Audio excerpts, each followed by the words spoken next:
Hey tankers, and welcome back to World of Tanks with PR154, where we are following Maverick 64 of the Chaos Mob in the Tier 8 Tech Tree American versatile tank destroyer, the T28 prototype.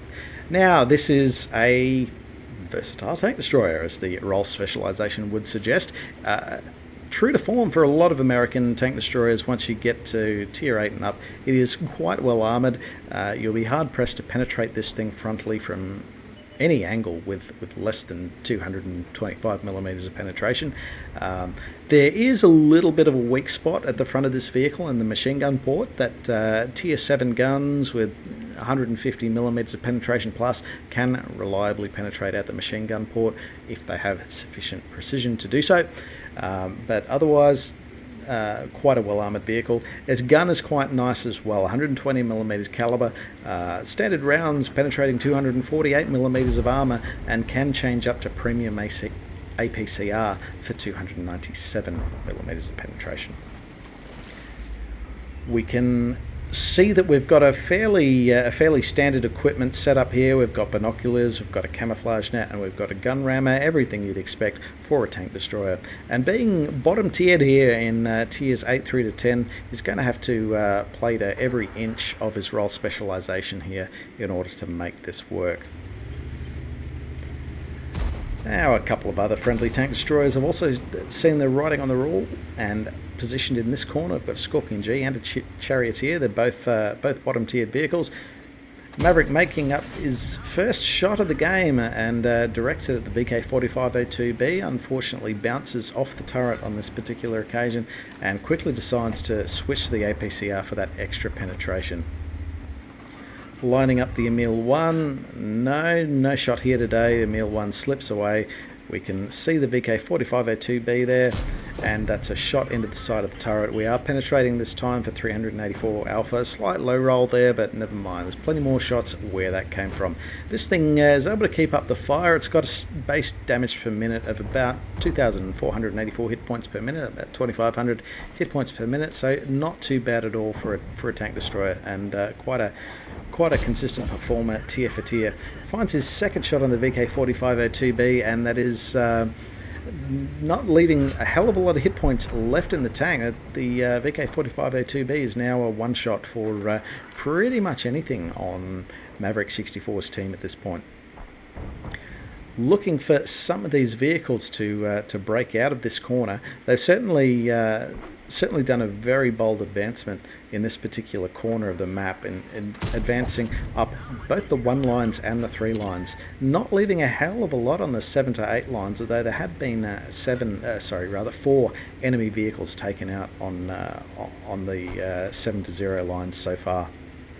All the eggs have been put in the proverbial basket on the 1 to 3 lines, so it's up to Maverick and his team to try to generate as much crossfire as they can into the enemy and try to block that advance so that his teammates in the south can either cap out or move up to flank. We're continuing to make best possible use of cover here, but a few enemy vehicles here running at a bit of an advantage. We've got vehicles like Chrysler K and VK4502B that are fantastic side scrapers, but because they're trying to push around this corner to engage the Tiger II, it does leave them exposing quite a lot of side armor, which Maverick 64 is able to well and truly exploit with 297 millimeters of penetration on the premium rounds. Manages to get a shot through the front end of the VK4502B. It's a bit of a nasty trait of some of these German tanks, in that they are at their most weak when looking straight at you. We've got the Emil 1 has been able to push the 1 line fairly aggressively, but it's been shut down there and offering no further crossfire to the Skoda T50 Charioteer and Maverick 64.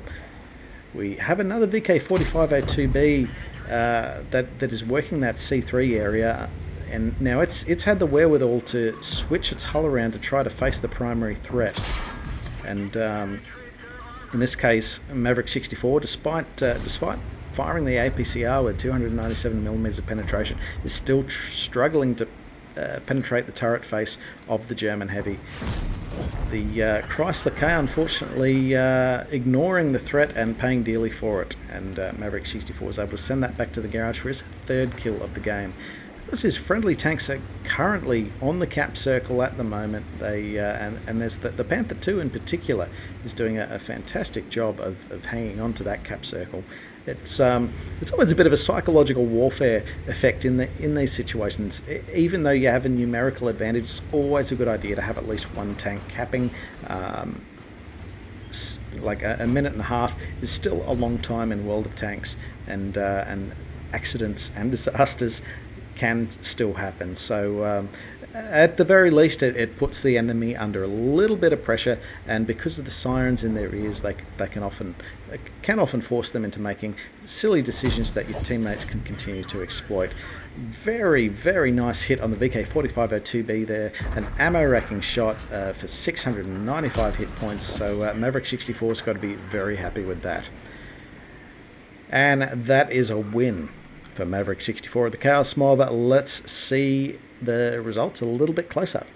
So, well-deserved Ace Mastery badge there and a fistful of medals. We've got the Demolition Expert for that ammo wrecking shot on the VK4502B. We've got the Bruiser medal for causing damage to enemy vehicle modules at least 5 times in the course of the battle. We've got the Duelist medal for causing damage to at least 2 vehicles that have caused damage to Maverick 64 in turn. We've got the Fighter medal for accounting for 4 to 5 enemy casualties, and he's hit the lower limit of that, but it's ticked the box and he's got the medal. We've got the Fire for Effect medal for doing at least his hit points in damage, and have a look at this, over 3,500 hit points of damage inflicted upon his enemy, bottom tiered in an 8 to 10 matchup, and Shellproof for having total damage blocked exceeding the hit points of his vehicle. He's done exceedingly well here, nearly 2,800 hit points of damage blocked, and that's thanks in large part to the very decent frontal armor of this vehicle. So you're typically needing at least 210 millimeters of penetration to get through the front side of the T28 prototype. It gets even thicker on the gun mantlet, very difficult to punch through that. Of course, there is that tiny little machine gun port, which with a reasonably precise weapon with at least 150 millimeters of penetration, you can get through frontally. Having a look at the team scores, he's placed exceedingly well here. He's over 50% more experience gained than his next teammate there, with 1, 2, 3, 4 experience points picked up in this battle. He's followed up by the Tiger 2 that had been the source of a hell of a lot of controversy, that a lot of enemy vehicles are really trying to push on this Tiger 2, although in doing so exposing the sides to about 3 tank destroyers there in Maverick 64's corner. So very well played by the Tiger 2 there, and baiting a lot of enemy vehicles into their corner. Having a look at the final credit position, this was a net loss for Maverick 64, largely owing to the amount of premium ammunition expended in the course of this fight, and that was not mitigated at all by any credit boosters or anything like that. So overall, went down 22,000 credits. Thankfully, for a premium account, he would have been down nearly 40,000 credits otherwise. But having said that, he has picked up an Ace Mastery badge. This was actually his final completion required to get a Coalition 15 mission with honours for the Excalibur personal campaign. So very well done there to Maverick 64. And if you've got a game that you'd like to share with the community, please reach out over Discord or any of the links below, preferably Discord, and we'll do our best to sort you out. In the meantime, take care out there.